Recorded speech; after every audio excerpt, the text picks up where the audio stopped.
When it first started publication, only about 3,000 magazines were produced per week.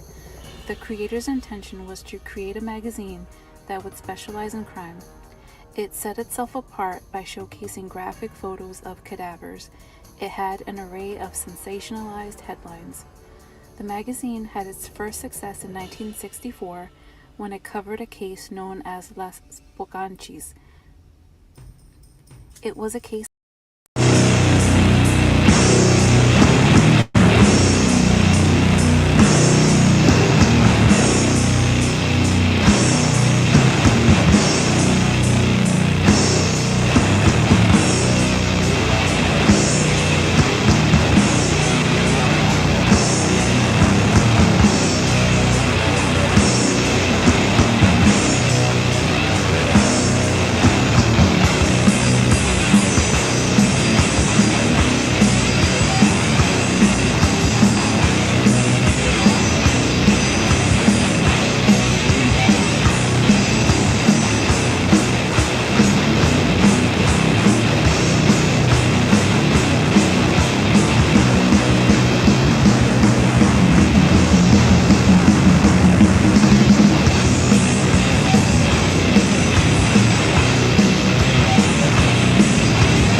describe your music as a little bit of grindcore mixed with morbid lyrics? Yeah, I guess you could. We don't really have a name for it though. We just play what we play. Maybe heavy metal, really. Just a little bit heavier, I think. That's right. That's the intention. I mean, but there are a lot of twisted heavy metal riffs in there. There's things that sound more like a fusion band or whatever. There's bits of everything. But yeah, I mean, it is extremely heavy, and so some people want to call it death metal or grindcore or whatever. Yeah. So, we don't really want to get into labels because it restricts you, because, I mean, can you think of any label that's lasted more than a year or so, maybe 2 years ago, hardcore was the most cool label to have. Now it seems to be grindcore or death metal, but I don't know how long that'll last. And we've never been hardcore, and we've never been death metal. Maybe we're somewhere in between, I don't know. When you formed in, I don't know again, when was it? Well, properly in early 87, but the name and the lyrics and some of the riffs go back to like 1985, when me and Ken tried to form a band at school, but that fell apart straight away really, so the first chance we got to do Carcass properly was early 87. Yes, when you formed then, was there, what was the climate like for grindcore and death metal? So what's up? Death Metal Podcast. How's it going, everybody, on this early edition Saturday? So the early roots, Carcass, You gotta represent for Carcass, because they seem like they were the first gore band, in a weird way, due to the Recaputrefaction cover mostly. But, there was probably some other stuff out there. How's everybody doing, man? So we're going to play some gory music and just try to, just draw your head, basically.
Alright, so that was Blood Duster from Australia. They put out a demo, it was called Menstrual Soup. It was like 92.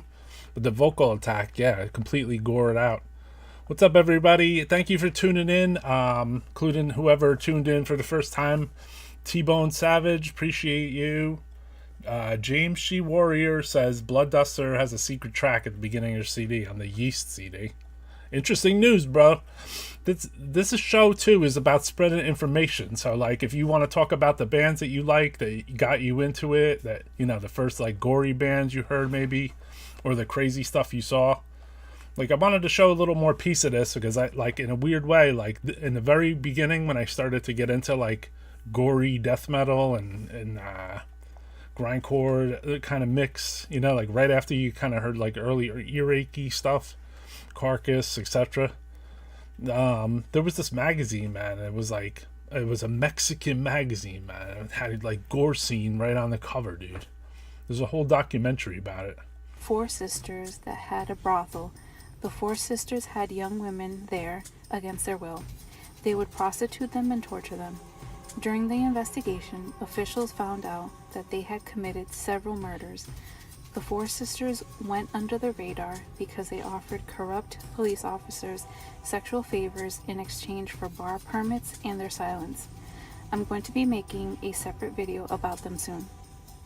Carlos Samoya Lizarraga sent one of his journalists, Jesus Sanchez Hermosillo, to investigate the case and trial of the sisters. This case was very infamous and captivated Mexicans and the world alike.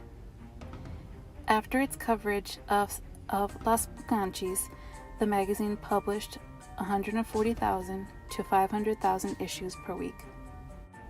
The magazine later covered the earthquake of 1985 in Mexico, and it revitalized the magazine's sales, and they were selling 2 to 2.5 million issues per week.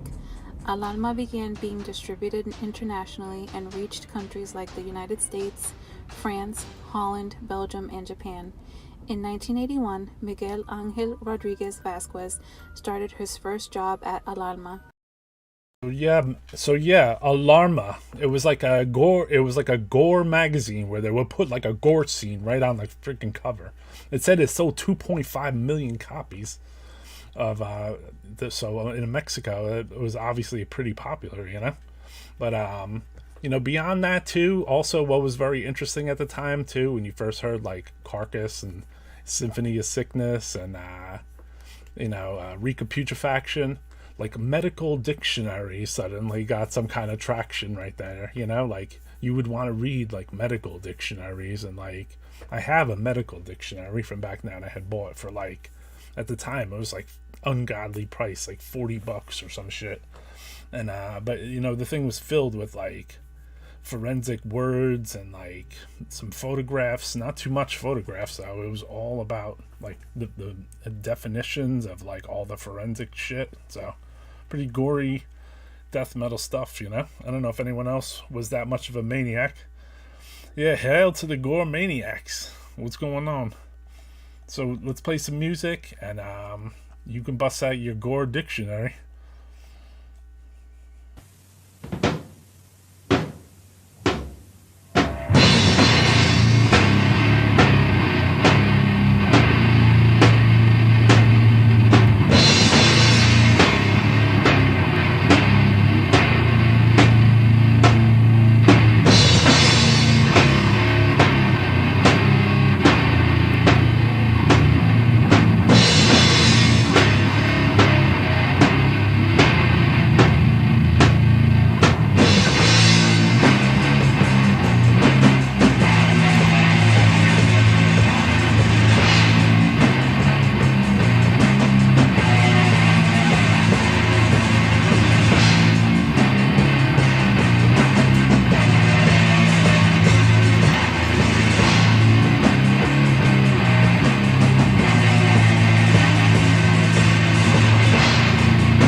Right, that was General Surgery. That was their demo. I had actually written to them and written to Grant, the singer, and also here's an old letter from Jasper. Hello, Roy. General Surgery here. Glad you liked the demo. I guess I had written to them already. The scene is Sweden is shit. I don't listen. I only listen to Carcass and Rap music. Thanks for your offer to distribute. GS. So that was from Jesper. If you look at the early General Surgery lineup too, Mats Nordstrup from Crematory was their early drummer, and then you had Grant McWilliams as the singer, who was on and off singer, and then I guess Maddie Karki, and then Yapping, who played in Afflicted, if I'm not mistaken. So it was like you had like a super group of like Crematory, Dismember, General Surgery, Afflicted, all kinds of stuff going on in Sweden, man. Like super brutal stuff. So I figured I would bust out this old ass letter from the archive I had gotten from them, because I ordered a tape. I didn't upload the photo. But if anyone's also interested, I'm putting a few little Crematory records. You got to look on my Instagram. I'm putting together this orange and white Crematory, a couple copies out into the wild. So I found a few gatefolds and a few inner covers. These go for like $150. Not this particular model. This is even rarer. But these go for like about $150 on the Discogs. So I'm not going to be selling them for $150. But if you want to hook up and support Death Metal Podcast, the best way is to buy something from us, like some shirts, Vulcan, Undergang, Sequestrum, all that stuff. So check out necroharmonic.com. Thank you. Appreciate it. Hope you guys like the gory episode theme. Somebody was talking in here and mentioned you could do a Carcass podcast clone thing. There's a guy that made one, and it's actually kind of cool. So I would lie if I'd say this podcast wasn't influenced by that one. But he was a little surface level compared to maybe the grindcore and gore grind and grind gore that I listen to. So different people get into it at different times. So no shade.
That which was done, that is sad.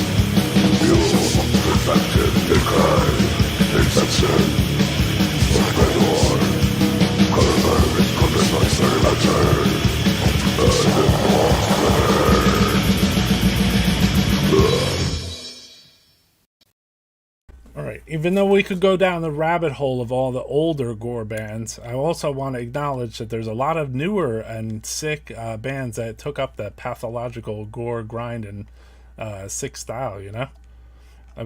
There's just so many I could play, but this is one of them.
That was Morgue Tar. So that was a new release from 2024, actually.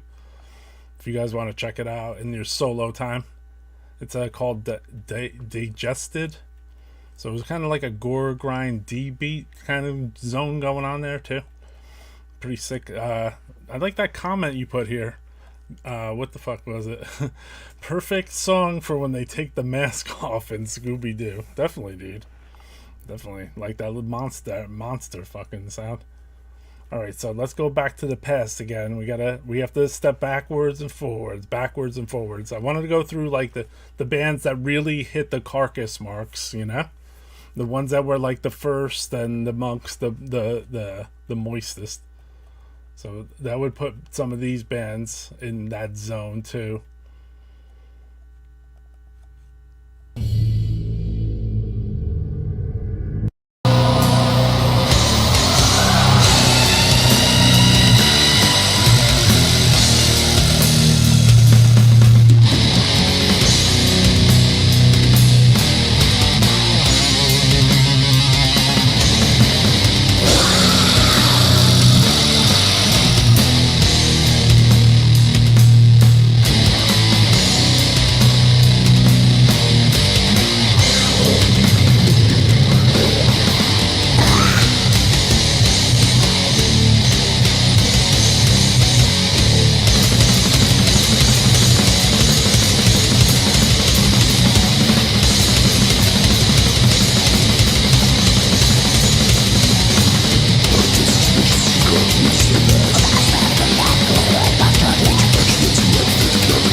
Alright, it was cool that you guys were talking about embalmed from Texas, because I had actually in the queue, and I was putting this in the queue here.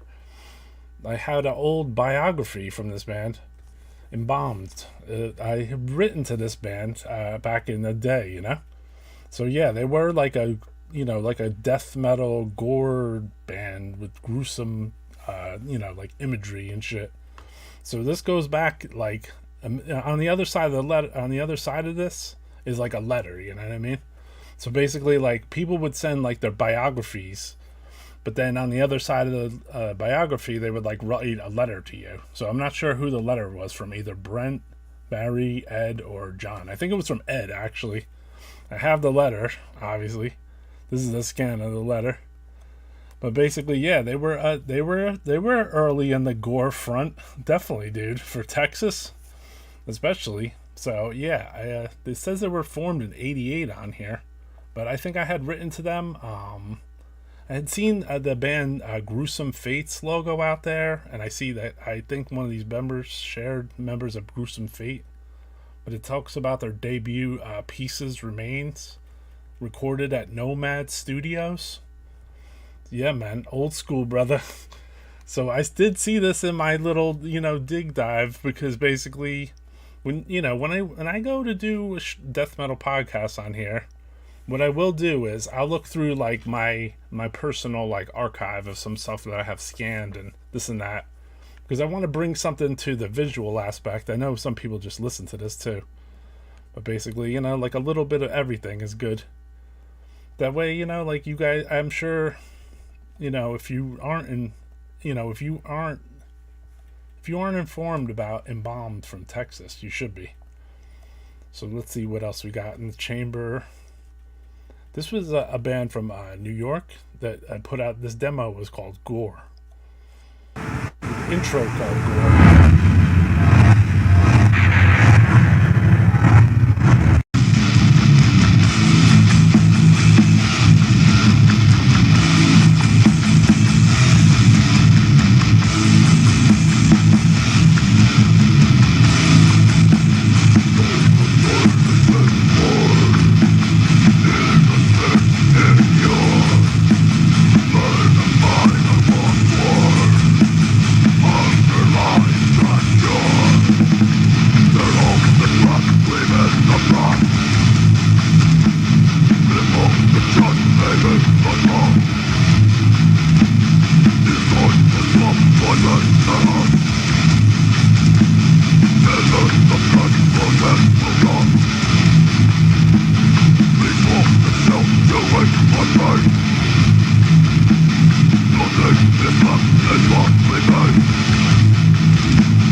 That was Carnel Dissection from upstate New York. I got to see them actually back in the day. So let's see what else. We have to put this on here because obviously this was, maybe this was more of the idea of this show. I'd seen that Carcass YouTube, but there was a documentary with Matt Harvey and Cole and their band Exhumed.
Whoops. Sorry, I queued that wrong. So I wanted to play this. I had met up with Matt Harvey because this was like 2 years ago. I don't. Some of you guys might have seen this. Some of you guys have not, probably. So like 2 years ago, I had met up with Matt Harvey at a gruesome show, and then basically we had a little chat about Exhumed, basically, and I got to interview him in the back, like before the show or whatever. So I wanted to play a little piece of that because it seems relevant to our Gore show. Oh, good. I didn't know what I was doing back then either, so if you hear us like totally fucking up. I'm not going to be in the way here. Nah. No, you're good, man. Let's see. Now we're live on YouTube. Dun, dun, dun, dun. They can hear us, maybe not.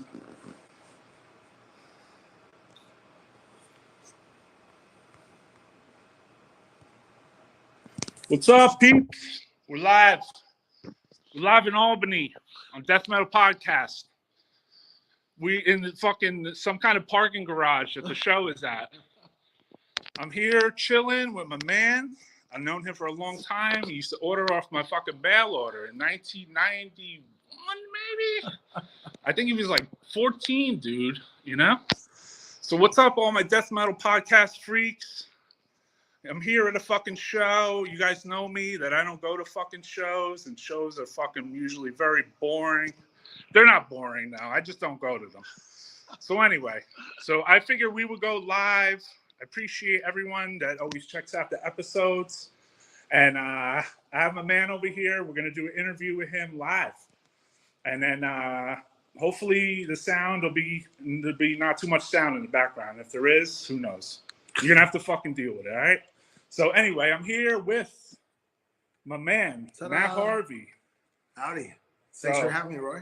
Yeah. Good to see you, man. So basically, we are at the this show right here because these guys are touring around right now. Oh, there you go. He's got the graphic already. I got the graph already. You said you didn't know what you were doing. So check it. So we're at this show right here. It's Obituary, Gruesome, and 200 Samples. And we're live in Albany, New York. Like I said, at some weird fucking club. They're trying to check the sound here. It's like built into a fucking parking garage. Yeah, it's far from glamorous. Yeah, so it's completely awesome. It's big though. It looks good. I'm sure there's gonna be like 100,000 people here in a few minutes. Let's hope. So I'm gonna do a small interview with Obituary. Just bear with me. They're up on the screen. So. And by then I was listening to the stuff that you could get at the record store. It was started with like Scream Bloody Gore, and then Leprosy, and then Slowly Rot, and like Napalm Death. Appeal Sessions was a real big one, and of course I'd already heard like Morbid Tales, Pressure to Kill, Hell Awaits, Under the Sign of Black Mark. Cool. You must have had a good record store near you. Yeah, I mean, it was, I grew up in the Bay Area in the 80s, so metal was kind of like top dog. And what was the record store? Just like, what was the one or two record stores you remember from back then? The names. I used to shop at, I really just like, there was a Warehouse Music right on the corner from my house. And then a little bit further down the street, there's a place called Rainbow Records. That's where I got my first Maiden shirt. And then we had a bunch of really good Tower Records locations around. There was the one in San Jose where I lived was okay. The one in Mountain View was really good. The one in San Francisco was really good. I remember getting, like Symphonies of Sickness on vinyl, like in early 1990 at the Tower Records in San Francisco, and that was a really big deal because it wasn't really till like 91, I think, when Combat did the Earache thing that stuff became like readily available. Right. At the mall. You're talking about when you were buying the Earache as an import, basically. Yeah, right. It was always in the import It was like section. super fucking expensive and shit. It was, but it was really exciting. It was just exciting music, and that was kind of what I gravitated towards was the, Left Hand Path and from Enslavement to Obliteration, Symphonies of Sickness, World Downfall, Realm of Chaos, and records like that. Yeah, I'm gonna veer off just for a second. I noticed too that beyond you doing a lot of death metal stuff, that you are involved with it like a kind of like a couple thrash bands too, right? Yeah. Who are like, you know, two of my favorite, you know, guys from way back in the day, and it was like, well, of course I'm going to say yes. And I got involved with it, and it was a cool experience. Like, there was the business side was a fucking. He sent it back to me, and I was like, this is actually like pretty fucking good. Like, I mean, I thought it was good. And so we decided to, you know, Gus got Robin involved as well, and you know, we worked on the album because you need Floridians in the band. Right, so yeah, he was laying light on the Exhumed and him collecting old fucking Earache records like Symphony of Sickness in 1990. So like if you go back far enough, like there was a point when Earache records, like they didn't have U.S. distribution. They didn't have they got U.S. distribution from Combat, like 91, 92. That's when the first like most of the Carcass and a lot of Napalm and all that shit started popping out. So, right, you know, if you got records before that, like, they were rare as fuck. So we're going to stay into the consume fucking exhume to consume zone.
Right, so that was Necrony from Sweden, and then they completely had like a Carcassy sound, you know.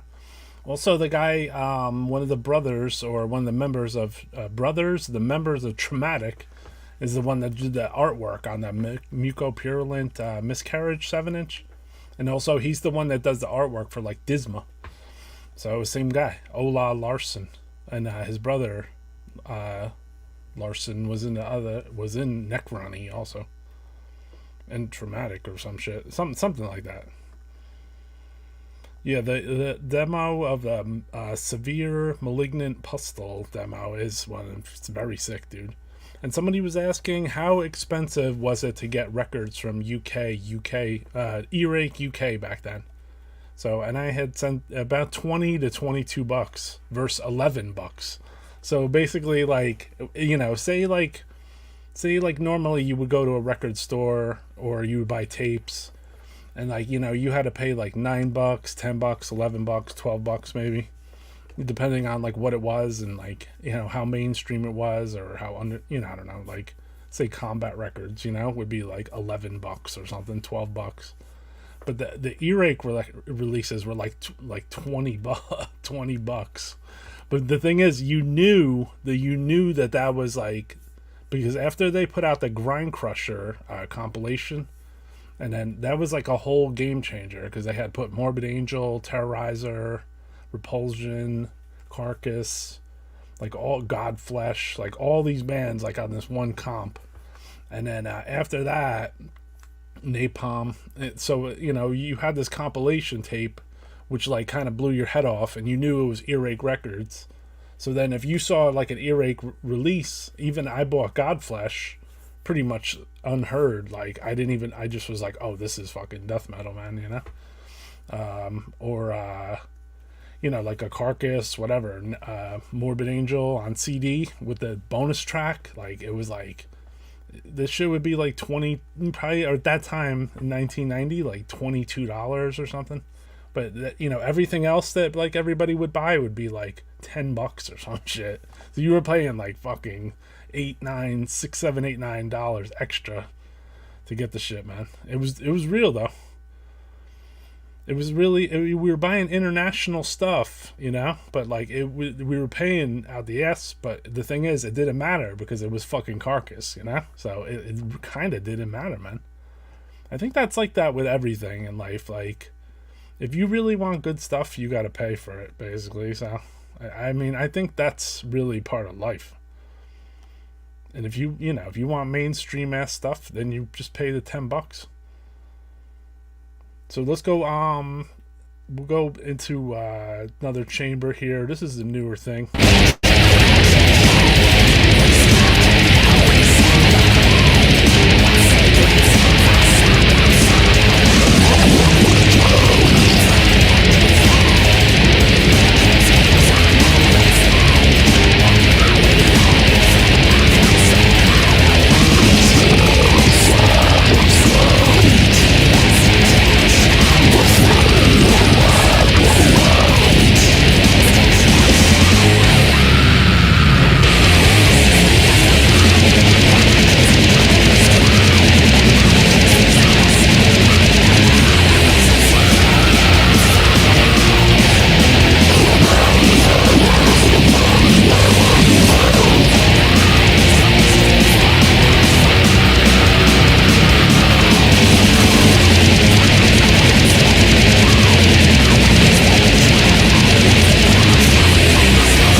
So that was Haggis from California, which I didn't know. Originally, I thought they were from Czech Republic, because I noticed that Bizarre Lepros or somebody had put them out very early on.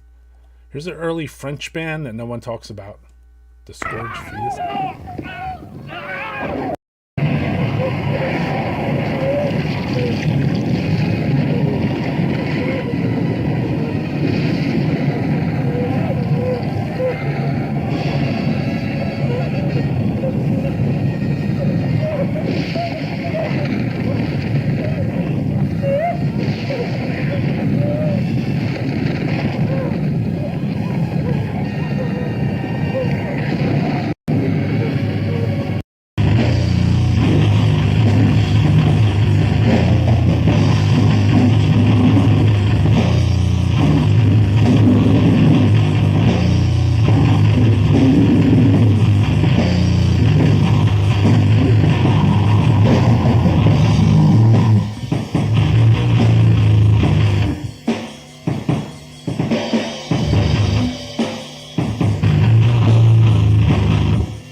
So yeah, that was a old French band. They put out like a demo, and then they put like a box setty looking thing back.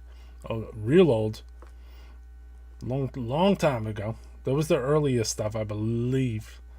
Here's a good band that was from Brazil. Flesh Grinder.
Pathologist.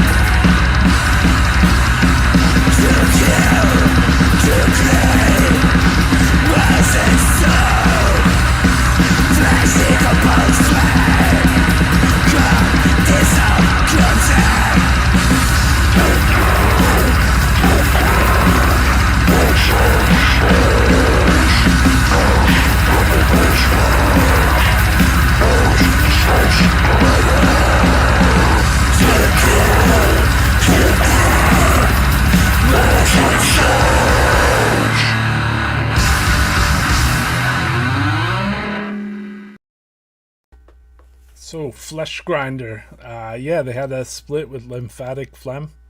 Tuning out for a bit, gotta clear my head, woke up, pissed off. That won't happen in this episode.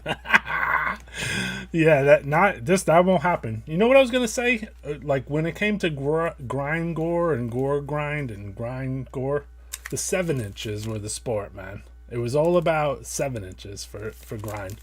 You know, like they had old, you know, Squash Bowels and these compilations that they put out by what do you call it, the Bizarre Leprous Productions, with like How to Sexual Urge Motivation and like NCC and Malignant Tumour and stuff. So this and Negligent Collateral Collapse, it was all about these things, man. Grinding madness with like Sloth, Rot, Agathocles, maybe some Mucupurulent thrown in there, Cabal. Here's even a later things, Fluids on 7 inch. So, you know, like gore grind and grind gore is a 7 inch sport, man. In a weird way, you know? So I think. You love Squash Bowels? Fuck yeah. Repulsion and Carcass? Okay, somebody asked the question here. Who would everyone consider to be the first gore grind, gore, and splatter bands? So, I mean, for me, I would say Carcass, and then horror, it would be Mortician. Impetigo, definitely, amongst the thing. You agree? Yeah, you agree. It's a 7 inch thing, right? Like, grind and gore grind is like a 7 inch thing. Gotta go with some CSSO. Yeah, Rot was an early grind core band. Definitely, dude. I got the goodies. You would like to look in the 7 inches? It's a tape thing? Yeah, it's a tape thing. That's true. It's definitely not just a 7 inch thing. It's a tape thing, too. So her disgorged eyes look beautiful. That was a cool comment, man. Appreciate you. I had, I didn't show here, when we played the Exhumed earlier. This was an old Exhumed, some old Exhumed merch, like ad stuff I had in my thing. Hold on a sec. I just killed this comment. So this was like some kind of like address form thing, and then they also sent me, this was like a biography, and back then they had that Perla Perners is like he said in the interview that it was Ross basically, but you know, like I wasn't lying when I had said on there that Matt Harvey and Ross had bought 7 inches off me in like 1992 or 3 when I put out the Gut 7 inch. Because I saw their names, and I had like this little book where it was like kind of like a receipt book, and they both ordered the Gut 7 inch. For me, it's a wait for the comp 7 inch thing. A Mortician, yeah, a Mortician 2, heavily on the horror side of things. Short and a fast format, definitely with 7 inches. That's you know, with gore and grind, you have a lot. You know, if you put it on a short format. Carcass cited Repulsion as an influence. That was one of their first interviews. Carcass, Anal Birth, Repulsion, Demolic. You know what? The guy from Anal Birth, he used to send me like a cassette tape, like a demo, like every couple like weeks or so. And he had like all these bands, and once he had my address, he used to send me like a new Anal Birth demo, like once a month maybe. Old Necrophilia. The Gut Morpheus split 7 inch, definitely, dude. I have to remember to listen to more Septic Fumes. I think this is the second time you played that. They sound sick. Yeah, they're on the release tape that I showed is guys from Necropsy Odor, and The release is out on Extremely Rotten Productions, the cassette. So yeah, I mean, Repulsion definitely, dude. No doubt about it. It seems like Carcass definitely took it past the Repulsion level, though. What about this band from Poland?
Pretty frenzy ass video. So Dead Infection. So I had to delight to meet the guys from Dead Infection when I went to Czech Republic to the Obscene Fest, and also I had the delight to book Dead Infection for a show. I tried it, I think maybe 2 even. Plus we made shirts for them one time. Dead Infection, Funebrarum, Inhuman Dissolency, Exhale from Sweden, and Sexcrement. Some show I set up in 2007, it says.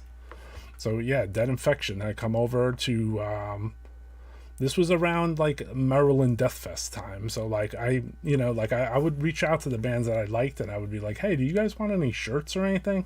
So that way I would like kind of work something out with the band and like have shirts like for them to sell at the show and have a shirt for myself.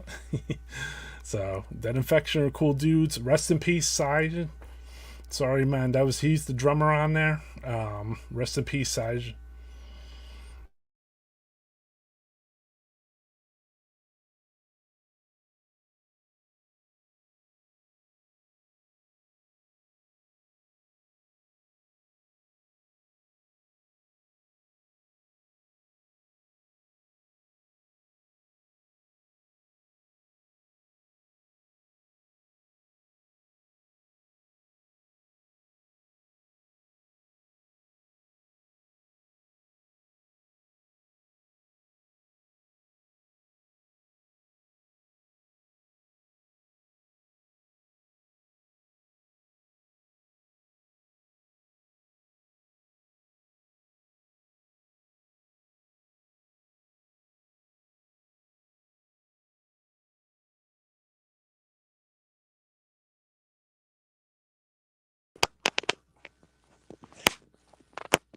Sorry, guys, my thing blanked out for a split second. Just give it a second.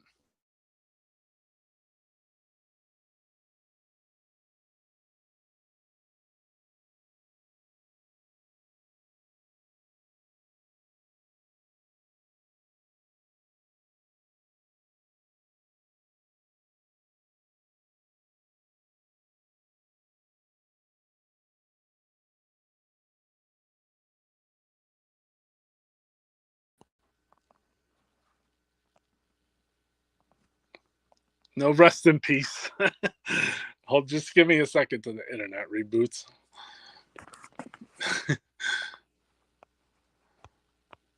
Yeah, it's frozen up. Just give it 1 second, all right? It's the nature of the beast, Death Metal Podcast.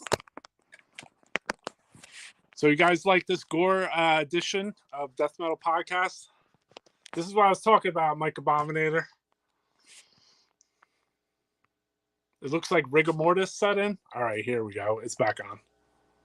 Let me go back into the studio. Meet you there.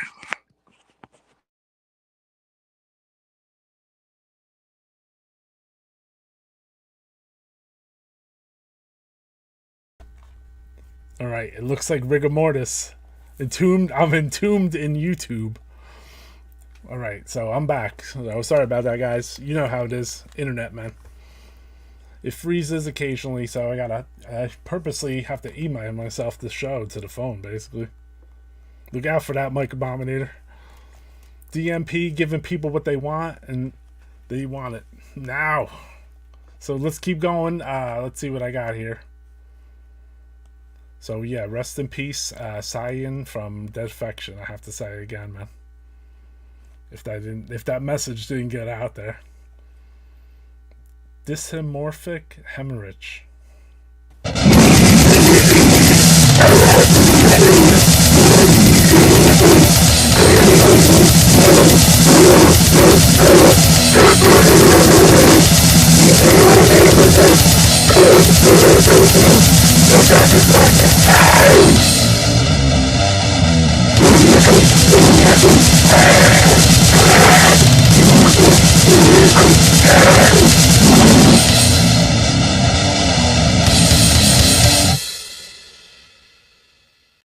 So, have you already examined him? Poor bastard was caused by...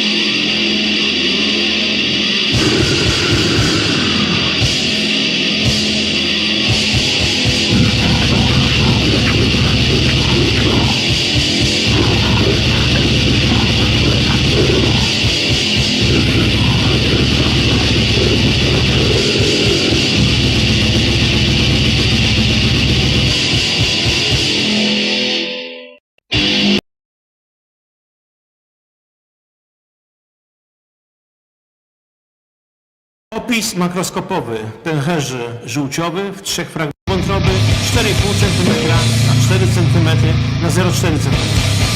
Przewlekłe zaostrzenie nadżerkowe, zapalenie błony śluzowej pęcherzyka śluzowego z włóknieniem i z bubroszczynami błony śluzowej.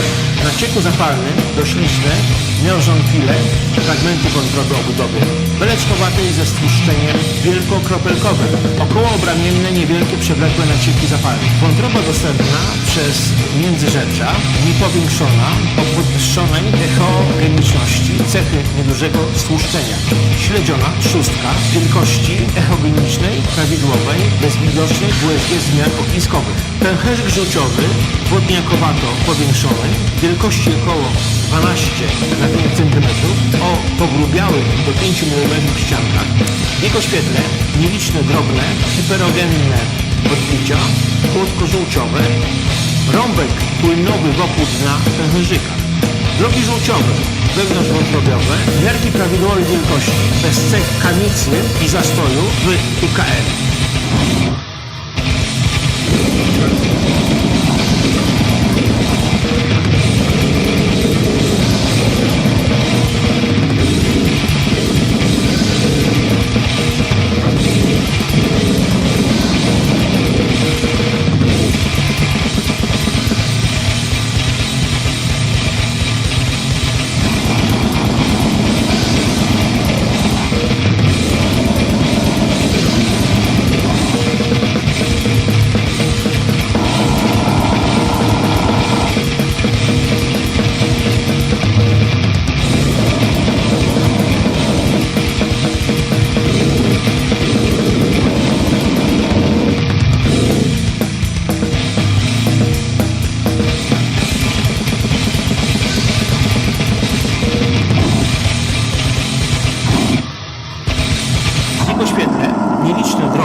kancerogenne odbicia, błotko żółciowe. Stop, kurwa. Błotko, kurwa. Pretty sick, man. Pathologist's Opinion was the name of the song. Pretty brutal.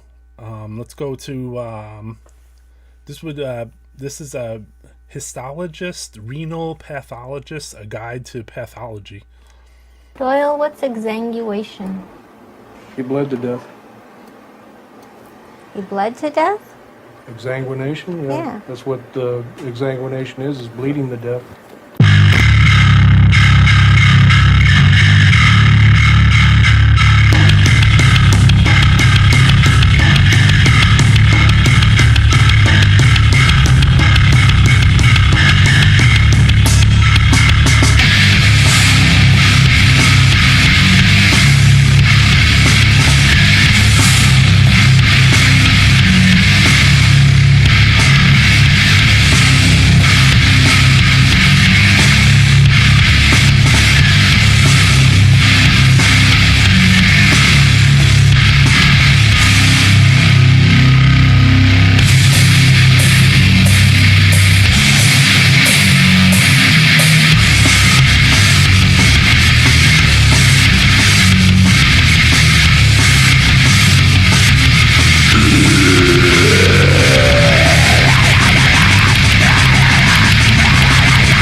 Pretty sick. I don't know much about the release. Said 2022, so looks like a split.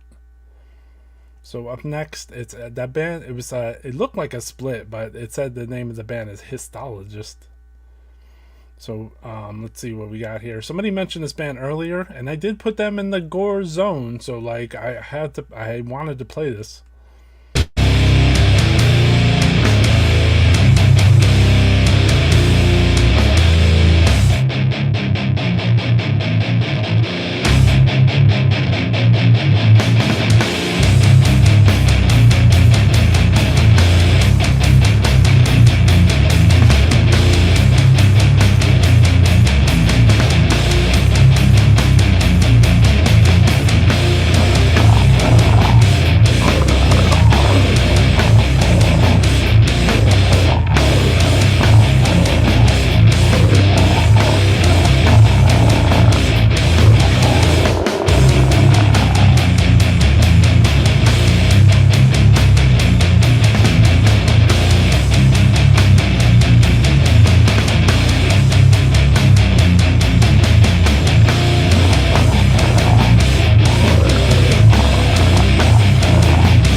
So that was the day everything became nothing. They're from Australia. They're pretty sick. They got multiple releases out on an Australian label, like No Escape and stuff. Really sick band, man. Do I have a P.O. box? Yes, I do. If you want to email me, it's necroharmonic@gmail.com. What's up, Nevermore? How's it going, brother? Gore, for the old school horror? Definitely, dude. I love old school. I love horror, man. You guys know already. There's horror episodes of Death Metal Podcasts that, like, I could do. I feel like I could do entire fucking podcasts on that. This was an oldie but goodie. I remember I got a tape years ago, and I had this demo, and then Rick from Sloth. He had like a really from Illinois. He was like he had all these like gore bands like Morgue Fetus, and like they had the drummer from Lividity playing in Sloth, and he taped me this tape with Last Days of Humanity. And then he taped me this band, Retaliation, Devastating, Doctrine, Dismemberant demo.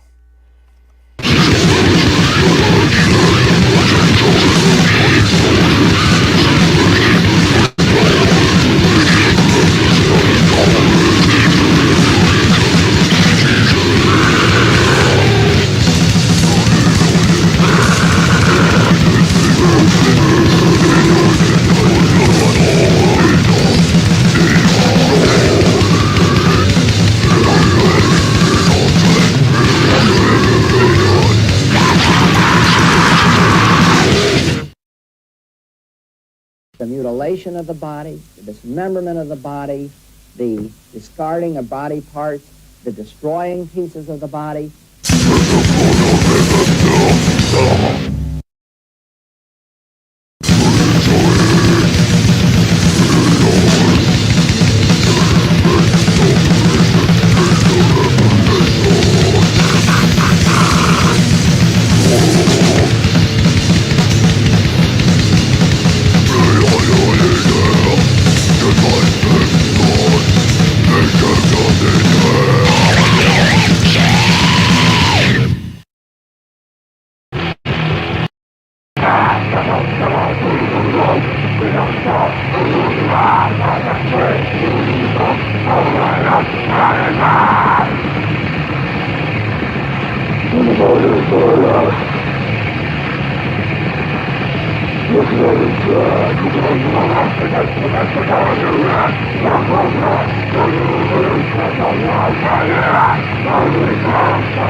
I forgot to talk about it. Also, the other root of besides 7 inches was the original like fanzines. Like this is where you would find out about like the real like underground gore grind stuff.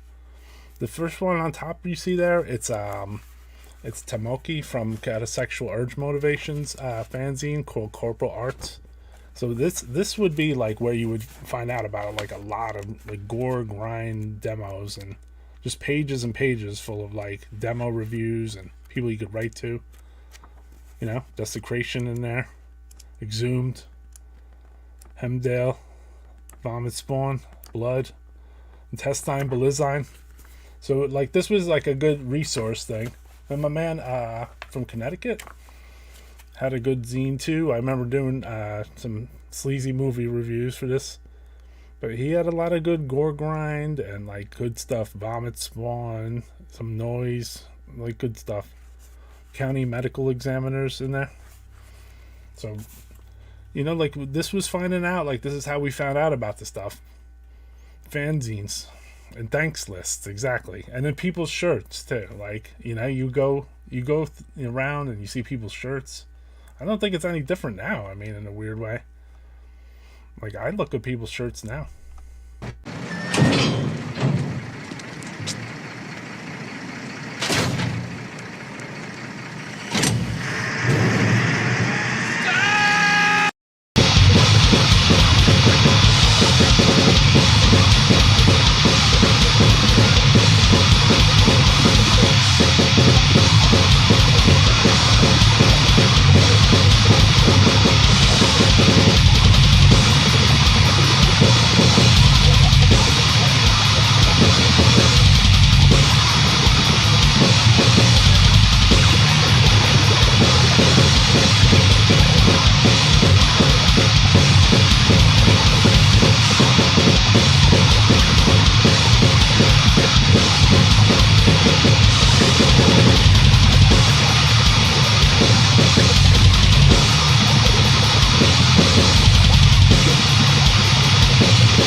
Is this what you were looking for?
So the band's called Fetophagia, so definitely check that out if you can. Pretty brutal release. This is a newer one. A band that's been making some noise. One of the fondest dreams of mankind has always been the restoration of his youth, his physical youth. This dream can now be a reality. Yeah.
That was Ambulance. The fucking another pathological grind medical band type thing, you know?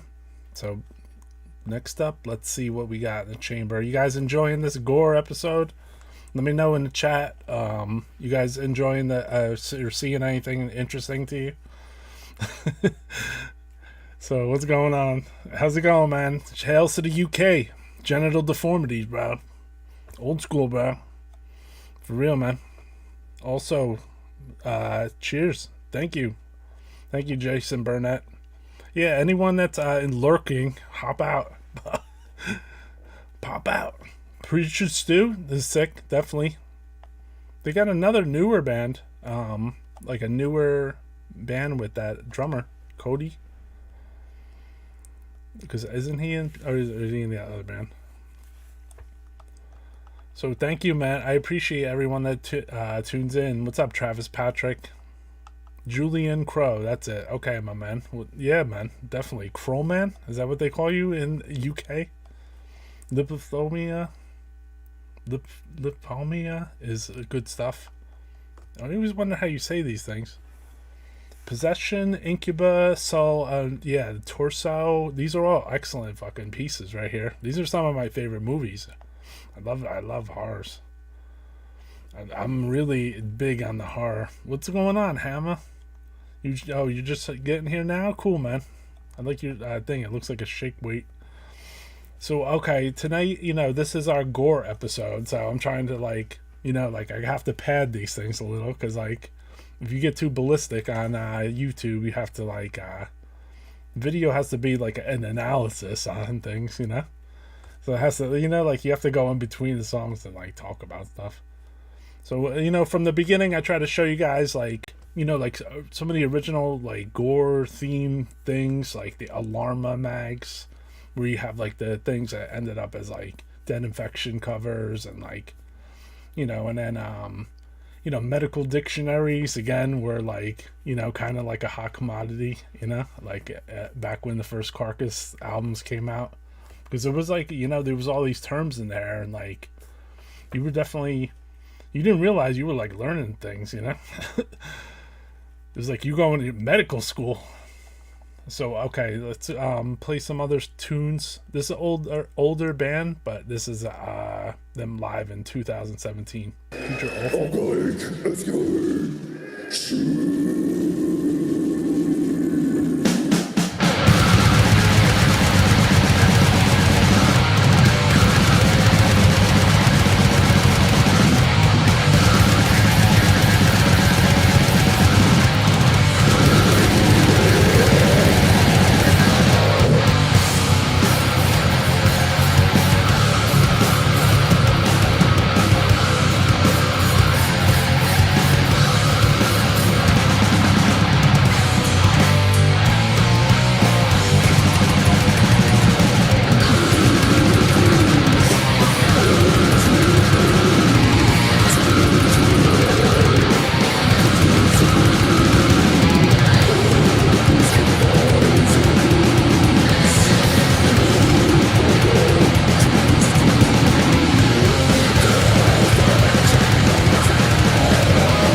Yeah, Putrid Awful. They had an old split with Exulcerate.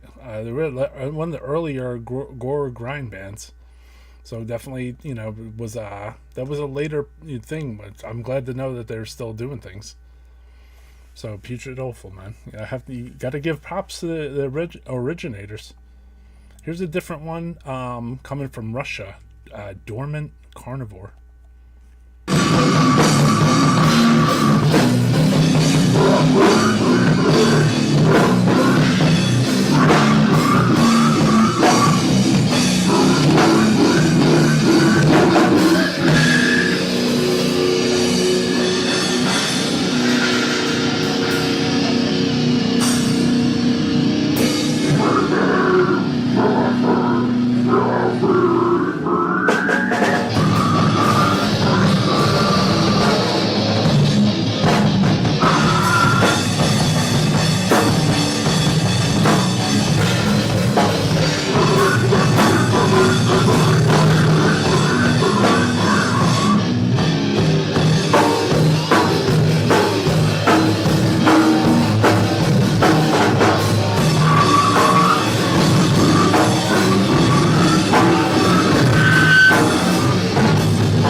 Right, Dormant Carnivore from Russia. That was from 2012, though, so that was not new at all. That was old, and they had they had like gore themes. So I figured they would be worthy of showing onto the show because the international scene is cool too. Like there's bands from every country like doing different stuff. Like Sweden and Mexico, Russia, Australia, U.S. There's just like bands from everywhere. This was, I thought, worthy of joining the gore party was Vaginal Carnage.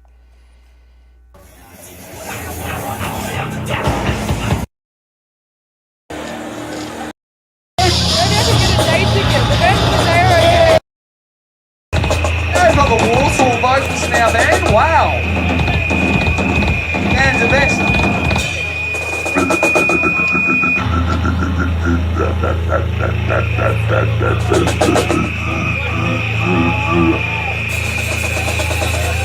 First one's called Nuts, Farts, Piss and Turd. Thanks for coming down.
All right, you guys know how I'm gonna do it, man. Like, this is the type, you know, like, I want to keep the show like exactly as, you know, I would picture what I would want to see, you know. So that was Vaginal Carnage from Australia. There's a live video of that show too, so we'll check that out. But I wanted to play that clip because it just sounded so harsh. Well, women piss on the toilet seats too. It's not just men. Like, they lift the toilet seats up and piss around the toilet. I've been into hotels. I've been into clubs. And some women are filthy. Like, if you could see the women's toilets, it'd make you spew.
Thank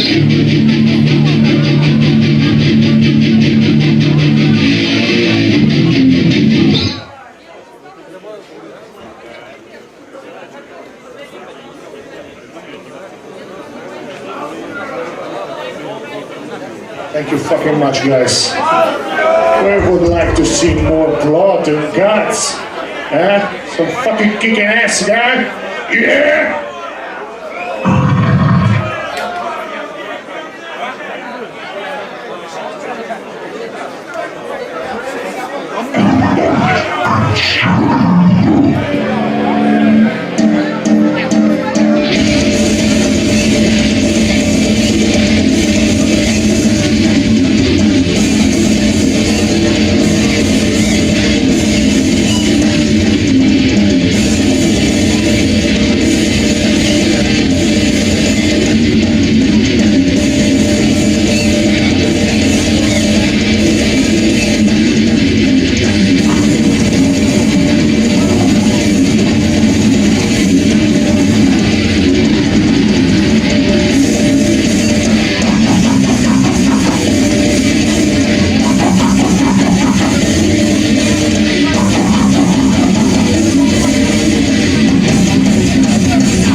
That was Bowel Stew, but they were playing live in Moscow, so they don't play too many live shows from what I know.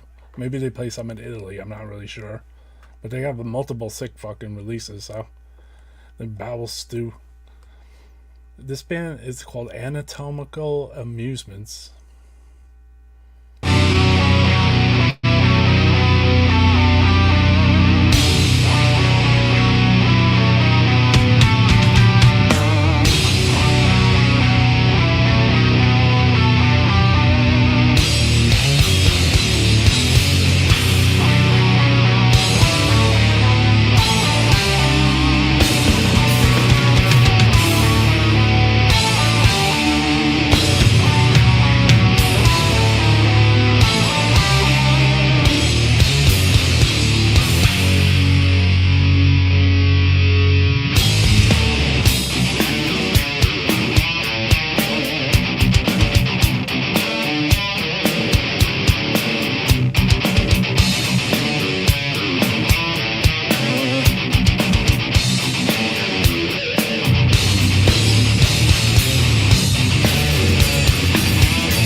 that was that was definitely some big time Carcass loving.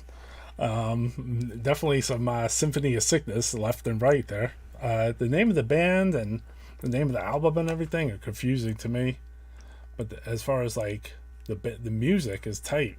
So the band's Anatomical Amusements, and it's a members of one of the members of Pharmacist. Corporal Kaleidoscope is the name of the album. This wasn't the name of the song now, but I thought it was tight. You know, like the name of the song is Fatal Scenarios. So if you want to check it out, it sounded tight, man. It sounded like it fit right in the Gore episode, basically. MP's not writing crazy shit every 2 minutes. He looks like talking. Maybe he didn't drink yet. So tonight, this is our Gore episode. Let's see here. See what we could bring to the Gore party. Blue Holocaust.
Blue Holocaust. So they're playing Maryland Death Fest, I see, too. So I'll just play a few songs there.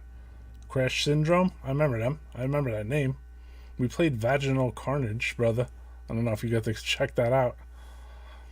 So let's see. I did a double shot of Vaginal Carnage. So what else we got up in the Crematory here? This was a kind of certified classic.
Right, rotting flesh from Brazil. They were infectious. Hold on. Infectious monstrosities, 7-inch. So old school fucking super ultra gore fucking shit, man. From Brazil. What about this old puppy, Splatterhouse?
Splatterhouse. So shout out to Tim from Splatterhouse. I remember I set up a show with Splatterhouse and Machetazo, Pungent Stench, years ago, and then I partied with them at MDF afterwards. What's up, Dorston? How's it going, man? How's it going? Cheers, NRW. NRW. Fucking wormel scorching. Fuck yeah, dude. The old Splatterhouse is fucking sick, man. All the stuff is good. So, they deserve the spot in this Gore fucking episode because they are fucking Gore, man, Like, they're tight. They got a fucking solid shit. This was a band, too, that we didn't play yet, and they deserve a spot in the Hall of Fame as well.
All right, Hemorrhage from Spain. You know, they definitely are part of the fucking gore.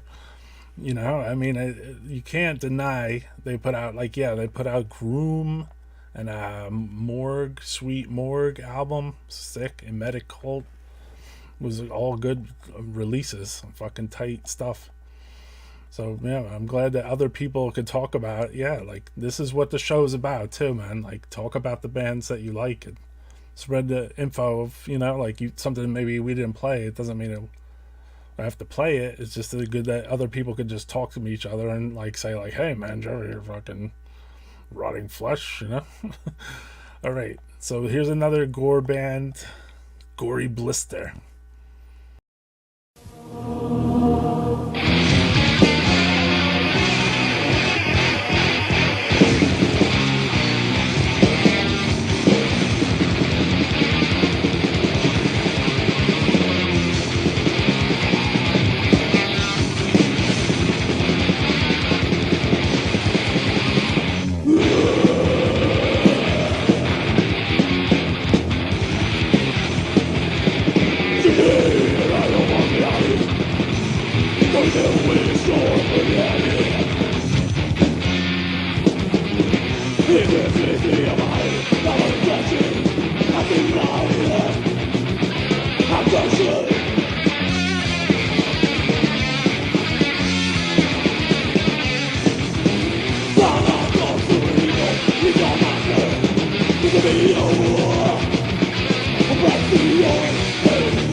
Gory Blister from California. They were like an early Cali demo only band. I think they might have recorded a full length album, but I'm not sure. So no, they're not from Philly, holding the Liberty Bell. Gory Blister. Thorsten said this too, and I thought, like, yeah, should I play it? Shouldn't I? It has to.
back to hell!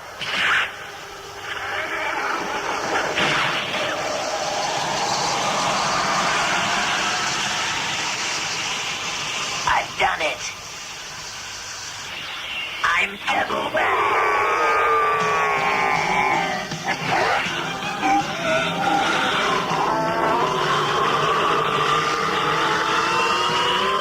Demon, what are you doing? He's gone mad. I'm no longer Ammon. He's eating shit in hell right now. You can call me Devilman. I'm on.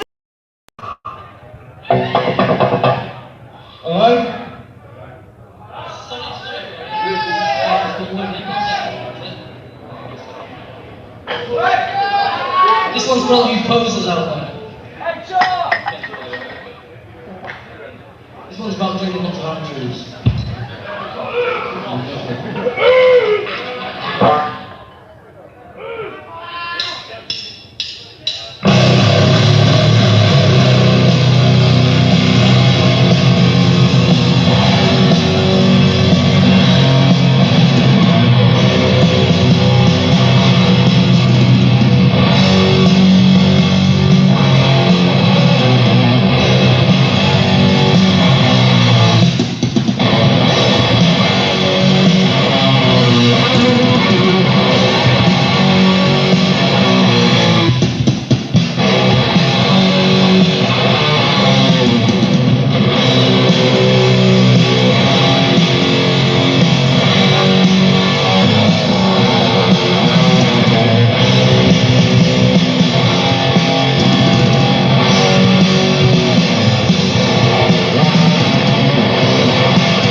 Carcass. So this is a Gore-based episode, so we have to cover a lot of Carcass, right? Even bands that are playing like necroticism and heartwork styles, which, you know, kind of it was where the scene kind of went. So who I didn't bring to this table here.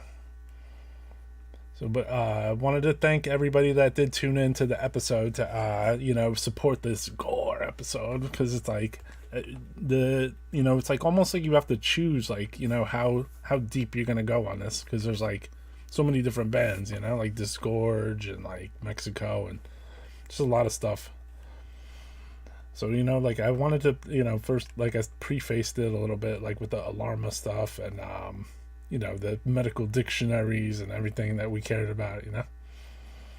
So let's see what else I did not play, and then we out of here. There was somebody mentioned this band.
Destruction.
if I think back to the earlier days of Machetazo, they had a gory ass demo, man, with like a dude like chewing on something. And it was like a full color like demo cover or whatever. Trono, I don't remember the name exactly. I don't speak Spanish. And then it was put on a 10-inch also on Fudgeworthy Records, I remember. The same recording or whatever. It was the earliest demo from them. It was like 46 songs or something. When they were like less death metal-ish and more like gore. So Machetazo, man. Classic in my eyes too. Let's see, what did we this is a classic too, man, that you picked out right here. If I can see where it is. There we go.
and your fucking fur pie jamboree.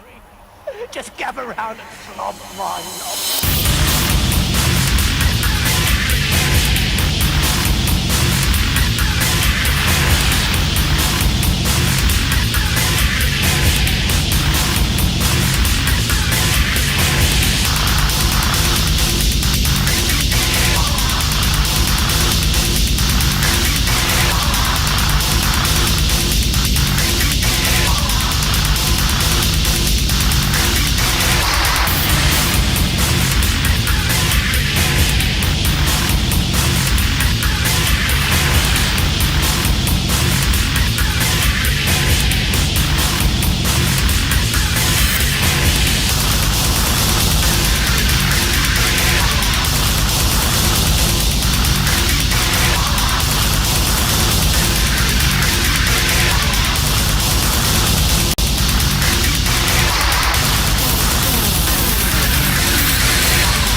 Really bad fucking yeast infection.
Death Metal Podcast, the Gore edition. So, played some of those end songs were pretty gory, man. Pathologist. I don't know about the Machetazo. Definitely The Last Days of Humanity. A Divine Proclamation. That song's pretty grinding, pretty sick. So thank you for those, couple. I saw somebody talking about the CBT libido airbag split. That's a classic, man. That's a Gore classic. It's really actually hard when you go into the weeds and you kind of like look around and you're like, whoa, like what do I want to play here? What are the goriest, what are the Gore songs?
All right, so that was Stoma. So what's up? What's up, Mary? How's it going? So let's see what else we got in the playlist here. I downloaded a few more tracks that you guys mentioned. Let's see here now. We'll play this one as an in-betweeny. Morphia split we got.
Okay, that was Morphia. They had a split 7-inch EP we got, and they had a 10-year-old singer or something. That's what they showed on the back cover. His name was Maximil. So definitely, let's see here. I grabbed, somebody else put in a request. Your goriest requests, please, people. I don't know if Undergang, the thing is, I guess maybe if this was written in Dutch, then maybe it does mean something. I know one of their new songs is called Dead, but I didn't know if that was gory, But we do have a request that I will fulfill here, live. Enjoy.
So yeah, normally I'm not the Casey Kasem of this because I don't take requests, as you guys know. Like, so I'm not even used to taking any. So yeah, I don't know if that was a gory song, but trying to keep like the theme together, you know. But I think we covered a lot of stuff, you know, like between the early like days of the Carcass, your Malignant Tumours and Impaled, Exhumed, county medical examiners, just total like one like pathological gore grind band after another. So I really went crazy on this one. Cool, man. Appreciate. Glad that you guys stuck around and also contributed too, because you brought a few songs to the soundtrack. So I mean, I even have a song or two downloading, but yeah, I mean, I didn't. You know, Putrid Offal was always like a big name for me. You know, growing up, would see getting their demo as like one of the first like foreign band demos, and then I was a huge the day Everything Became Nothing fan from Australia. They even played at Hartley's in North Arlington for the show I set up, so that's kind of cool. And they played with Gruesome Stuff Relish, and then the Fuck I'm Dead actually from Australia, and then Gruesome Stuff Relish from Spain. And then the 2 days before that, Squash Bowels and Ingrowing played there. So we had. There would be like Maryland Death Fest would come through, and then like I would look at who the goriest and nastiest bands on there were. I would try to get them to play for, you know, at Hartley's in fucking Kearney, New Jersey. I want to play this track. I don't know if it's at the beginning. This I thought was one of the goriest like things when I got it. Not the gut stuff, but the other band. Get away from me! Please don't hurt me! Please!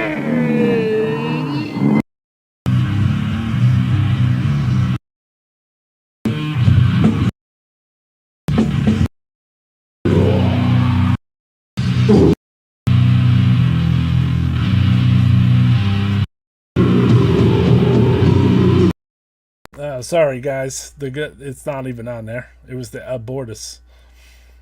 So let me see if that's even in the mix here. And then I have another request that somebody sent in here. Yeah, Fuck I'm Dead. They played at Hartley's. I got to witness them like 2 feet away, and also Ingrowing, and hung out with all those guys a bit. The Czechs, you know, the guys from Ingrowing, if I'm not mistaken, helped like do like security at like OEF, and you know, people like they'd be like who's on stage, you know. So let's see here. Somebody asked about Deathtopia. I see that they were on. I just didn't download. Sorry. I see that they were on Obliteration Records, which is kind of sick. That's a good label, and they put out a lot of gory stuff too. I mean, when I put out Gut, the Comeback, me and him combined, and he did the Japanese version of that. So let's see here now. Let me see what in the chamber I didn't play for you guys. We didn't play this.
Alright, so somebody put in a request here. Let's see. The Casey Kasem, huh? So I played Hemorrhage earlier. We played Hemorrhage live, but Deathtopia I noticed was on Obliteration Records, so we can give a shout out to Narutashi from Butcher ABC and Obliteration Records.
Right, the Obliteration Records, man. Fucking A. That was on some kind of Carcassy type shit, too. A cool video, too. So, one more, and then we're probably out of here soon.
Right. So I wanna say a thank you to all the chatters who stuck around and watched a lot of the show, or anybody that came in new. If you want, go back to the beginning and check out the beginning of the cast.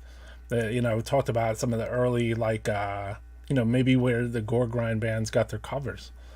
So cheers to everyone.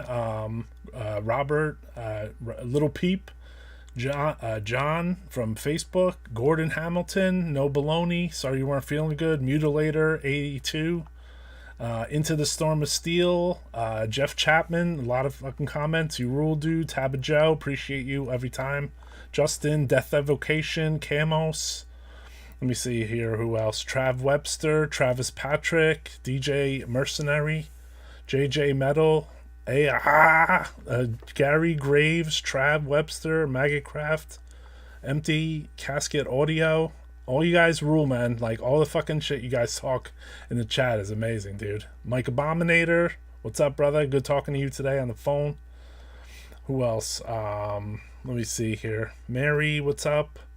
Nevermore Rules, thank you, man. Appreciate you always fucking showing up. Metal George, Julian Crow from the UK, Ramiro Lopez. Thank you guys. I appreciate you guys that watch the show, man, or listen to it, or whatever the fuck you do. You do with this shit, man. If it's entertainment for you guys on your TV, your phone, or whatever the fuck's going on, man. I appreciate that you guys do the show kind of with me in a weird way, because I look at the chat sometimes and work with that, unless there's I'm interviewing somebody or something. So thank you. War is my name. Appreciate you, man. Go back to the beginning if you want to check out the songs I didn't play. Jason Burnett, appreciate you, man. Sick Art too, if I'm not mistaken. Jeff Chapman, Impede, Sick Nick, thank you. Aaron from Goat Throne I see in here. I gotta check out Mortuary Ghoul, definitely. Let me see who else popped in here. Lady Hades, appreciate you. So damn, everybody appreciate you, man. Luigi, thank you. So tonight, this is the fucking gore episode of Death Metal Podcast. So I hope that we brought the fucking steak and the fucking gore shit. Try to cover as many things as I could here, and then it kind of was like, it's a little, sometimes you move into this shit a little overwhelmed, and you're like, well, which bands are gory and which ones aren't, But so we're gonna go out of here with one last little piece of that old Exhumed interview. Later, guys.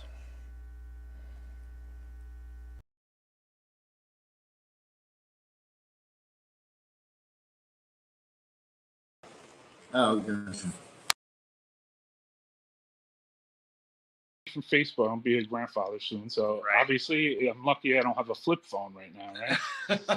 I did manage to put that flyer up on the screen, so I think you're on a niche that's good. Yeah. So we have so just quickly, Matt. I mean, you've been around the block with death metal bands and in the death metal scene. I mean, how many years? I mean, you kind of started getting into it. What, like little kid, 14, 13? Yeah. I think as far as just being a fan, it was like 89, and I turned 14 in October of 89, and by then I was listening to the stuff that you could get at the record store. It was started with Scream Bloody Gore, and then Leprosy, and then slowly Rod. Sore Throat. Have you heard Extreme Moist Hair? Have you heard Agathocles or whatever? And then our friends are like, I don't know, I don't really get it. Like, I don't even get this Carcass Napalm Death stuff. What the fuck is this? And we went to that show, and as we were driving home, I wasn't driving. I couldn't even drive yet. But as our friend was driving us back to San Jose, 40 miles away, that was the moment in our little group of suburban kid friends, and it sort of clicked. Like, oh, this more extreme kind of metal is like the underground. That's where it's happening. The underground club scene. Right. And it was, Right. And then it seemed like after that show, the dam kind of broke, and it was like almost every month there was something. Right. And this is at the time when we were starting Exhumed, and then by the end of How'd you meet those guys? Did you meet them at shows? Did you try to go through like a music communicator magazine? How did you link up with the Exhumed boys when you first started your thing? Were they just your friends from the neighborhood? They were mostly just friends from the neighborhood. Okay. Cole, our drummer that stayed with us through the third record, through An Enemy's Destiny, he and I were like best buddies since like 7th grade. I used to like get off the school bus one stop early and I'd go over to his house and we'd like sit and play like Contra and stuff. Yeah. You know, like just playing Nintendo after school. And he had just moved to California from Utah and he didn't really know anybody. And I had just changed schools from like I went to like a private school, had a scholarship. My parents couldn't afford it. And I got in trouble too much. So they stopped letting me go there for free. So we were both kind of like weirdos that didn't really know anybody. And I think that was when I started getting into metal. And so I was like, well, you know, we're friends, so you're going to get into this too. And, so it kind of just branched outward from there. And, you know, by the time we got into high school,